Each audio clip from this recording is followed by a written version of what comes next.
Bonsoir à très chers abonnés et bienvenue dans cette nouvelle vidéo. Il s'agit aujourd'hui d'une vidéo pratique sur la constitution de l'alimentation des différents sujets avicoles. Aujourd'hui, nous avons fait une vidéo spécialisée dans l'alimentation des poulets de chair. Les deux prochaines vidéos qui viendront, les deux autres parties de cette vidéo qui viendront, il s'agira de l'alimentation des poulets pondeuses et des poulets locaux. Donc nous avons décidé de faire une vidéo pratique aujourd'hui sur l'alimentation des poulets de chair, que ce soit au stade de démarrage ou de croissance ou de finition. Nous allons parler de ça et vous montrer comment vous pouvez faire pour constituer vous-même votre propre aliment pour vos différents sujets avicoles. Et pour ceux qui ne sont pas encore abonnés, n'hésitez surtout pas de le faire, partager, commenter, liker et surtout activer la cloche de notification pour ne manquer aucune de nos nouvelles vidéos. Allez, c'est parti pour la vidéo.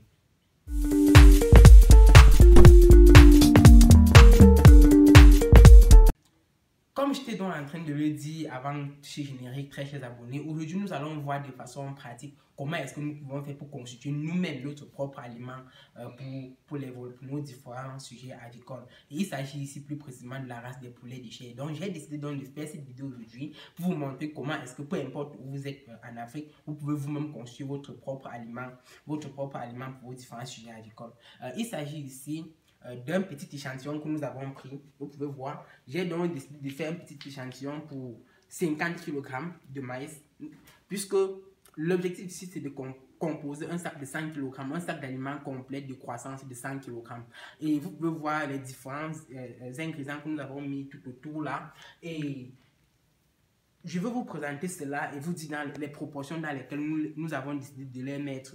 Donc, sans plus tarder, nous allons passer donc au sujet de la vidéo d'aujourd'hui et vous devez aussi savoir que à chaque fois, je vais vous donner toutes les alternatives que vous pouvez utiliser. Si c'est peut-être, prenons par exemple le cas du maïs, si dans votre zone géographique, il n'y a pas une grande production de maïs, c'est pour dire que le prix ne sera pas relativement abordable. Mais par contre, s'il y a production d'autres céréales comme peut-être le mil, le sorgho, il faut donc savoir que tous ces aliments-là sont complémentaires, sont les mêmes choses et possèdent presque les mêmes aptitudes nutritionnelles. Et donc, vous pouvez donc décider de choisir l'un ou l'autre en fonction de ce qui est plus abordable dans votre région. Et je vais aussi vous donner les différentes proportions dans lesquelles vous pouvez les mettre pour pouvoir vous assurer un bon rendement.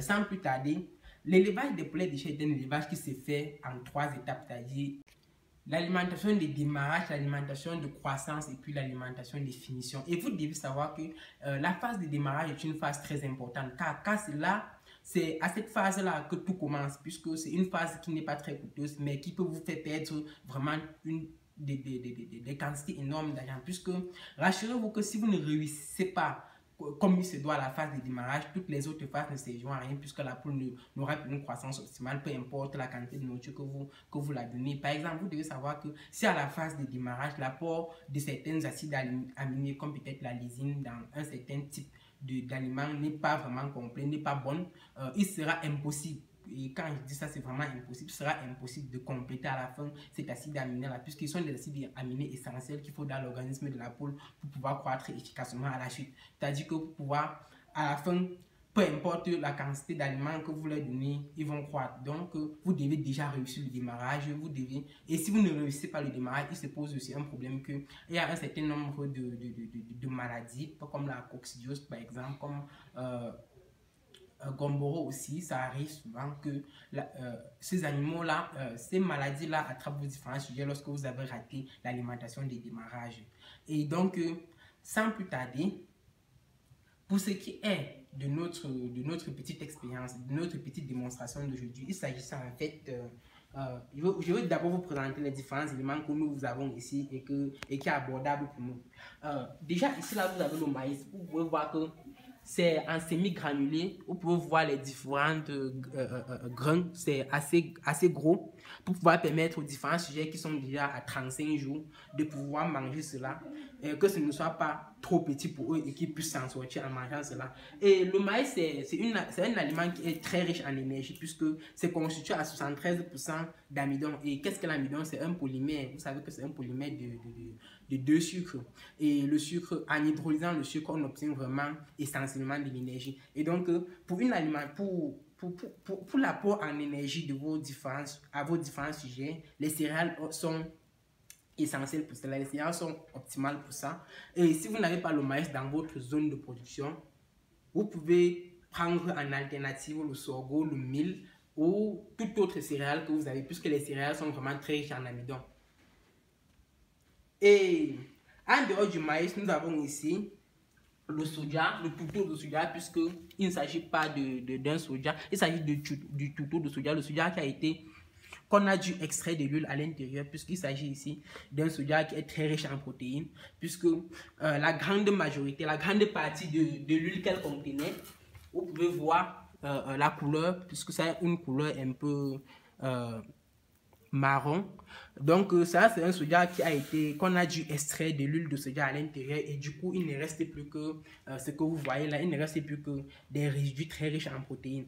De même ici nous avons la farine d'arachide. La farine d'arachide, c'est le même processus. On a dû extraire l'huile d'arachide. Vous savez que l'arachide est constitué en très grande quantité de lipides. Et étant donné qu'on a donc dû extraire ces lipides-là, il ne reste plus qu'une très grande quantité de protéines. Et c'est très bon pour une alimentation des démarrages. C'est vraiment très bon pour une alimentation des démarrages. Et ici aussi, vous avez la farine de poisson. Le même processus s'est passé.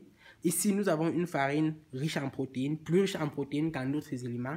Et ici, nous avons de la farine de coton. La farine de coton, vous pouvez le voir, ça c'est de la farine de coton. Et ça c'est le concentré 5%, un mélange de tout ça. Un mélange de soja, d'arachide, de poisson, donc un peu de tout, de palmiste.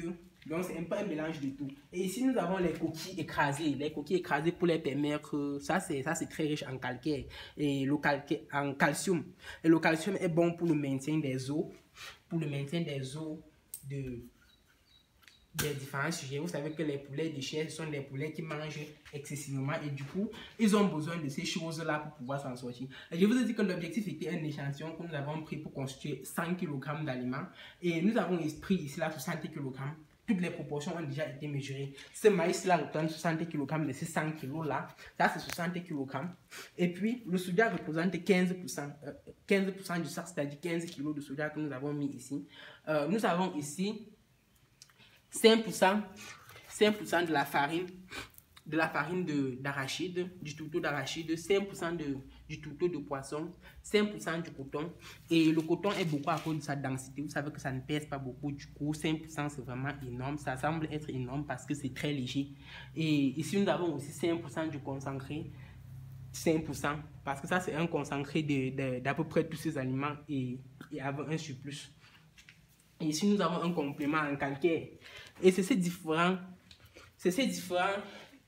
éléments-là qui vont constituer notre alimentation de croissance. Et vous avez dit que nous avons plus des sujets à l'étape de démarrage. Et donc aujourd'hui, la vidéo que nous faisons aujourd'hui est une vidéo pour la croissance. Donc nos sujets sont déjà à 35 jours, du coup, c'est ce que nous leur donnons. Vous pouvez même déjà voir l'aspect des graines de maïs. Il s'agit des semi-granulés. Ce sont là les grains qui sont bons pour des sujets de 35 jours. Et ça, c'est une alimentation de 100 kg. Pour ceux qui voudraient constituer 100, 200, 300, vous pouvez juste conjecturer, parce que ça, c'est déjà très bon pour une alimentation de croissance. Et si vous les donnez comme ça, ils n'auront pas d'insuffisance alimentaire. Maintenant, pour ce qui est, ça c'est pour la croissance. Pour ce qui est de l'alimentation des démarrages, vous devez faire très attention, car les graines de maïs ne doivent pas être en semi-granulés, ça doit être vraiment très fin. Vous devez écraser cela de façon très fin, puisque avant l'étape de démarrage, le jeune poussin se trouvait dans une coquille, se nourrissait essentiellement de la matière qui se trouve à l'intérieur de la coquille pour grandir. Et cette matière est très riche en protéines. Et le sujet n'est pas habitué aux choses compactes, c'est-à-dire aux choses dures. Donc vous devez vous assurer que dans son alimentation, ce ne soit que, je veux dire que la construction de son alimentation soit faite des choses vraiment très fines, peu importe ce que vous mettez à l'intérieur. Et l'alimentation des démarrages doit être vraiment très riche. Elle doit être très riche en protéines. Très riche en protéines. Pourquoi? Parce que, étant donné le jeune sujet a besoin de, comme je vous ai parlé au début de cette vidéo, il a besoin d'un certain nombre d'acides aminés pour pouvoir croître ensuite efficacement, puisque vous devez, pour un début, vous ne devez pas chercher je veux dire, du matériau locaux, c'est-à-dire des aliments locaux pour les donner, des aliments que vous avez produits vous-même pour les donner. Vous devez aller au marché et chercher un aliment adéquat, comme peut-être, si vous êtes au Cameroun, il y a SPC pour démarrage qui est vraiment efficace pour eux, parce que ce n'est pas beaucoup. Les jeunes sujets ne consomment pas beaucoup, ils ne consomment presque rien. Et il faut maintenant les donner une alimentation de qualité pour pouvoir les donner un bon départ afin de consommer bien après. Parce que si vous ne faites pas cela, après 45 jours, vos sujets ne seront même pas encore commercialisables. Et là, vous êtes en train de tourner à tête. Puisque pour pouvoir réaliser un bénéfice sur les poulets déchets, il faut les faire en sorte que, pour ceux qui ont compris le marché, à 45 jours, quand vous faites bien les choses, vous pouvez déjà les vendre. 43 jours, c'est même aussi possible déjà. 40, 43, 45, vous pouvez déjà être en train de les sortir. Et si vous avez raté l'alimentation des démarrages, vous ne pouvez absolument rien faire. Donc ça, c'est pour la croissance. Pour le démarrage, c'est une constitution tout à fait différente. Et vous aurez dû constater cela que l'alimentation en énergie est plus beaucoup. Le pourcentage d'aliments en énergie est plus beaucoup que tous les autres pourcentages. En alimentation de démarrage, ce n'est pas exactement la même chose. Ce n'est plus la même chose puisque les aliments riches en protéines doivent être aussi très beaucoup. Ça doit être vraiment presque dans les mêmes proportions que l'alimentation en énergie. Donc, pour l'alimentation de finition, il s'agit presque de la même alimentation que l'alimentation de croissance. Mais seulement que les graines sont encore, la granulation est encore augmentée. Si vous êtes en train de craser vos différents aliments à un certain rythme, il faut augmenter, il faut faire en sorte que les différentes granulations soient encore un peu plus grosses. Donc, pour pouvoir les permettre de bien manger. Voilà pour ce qui est des poulets déchets. C'était là ce que je voulais partager sur cet échantillon de 50 kg de maïs. Et avec tout ce qu'il y a autour. Donc, avec ça, je pense que chacun d'entre vous pouvez tourner, vous pouvez faire une alimentation, vous pouvez composer ou constituer votre alimentation pour les poulets déchets. J'espère que cela vous aura servi. Pour ceux qui ont des questions ou des difficultés, n'hésitez surtout pas à les poser en commentaire. Et pour ceux qui ont encore des préoccupations, n'hésitez surtout pas à les poser en commentaire et ensemble nous essayerons de trouver une réponse satisfaisante pour tout le monde. Car ensemble nous sommes plus forts. Et pour ceux qui ne sont pas encore abonnés, n'hésitez surtout pas à le faire, partager, liker. Et si cette vidéo vous a plu, n'hésitez pas à nous laisser un pouce bleu. Et portez-vous bien et à la prochaine pour une nouvelle vidéo dans cette chaîne. Merci.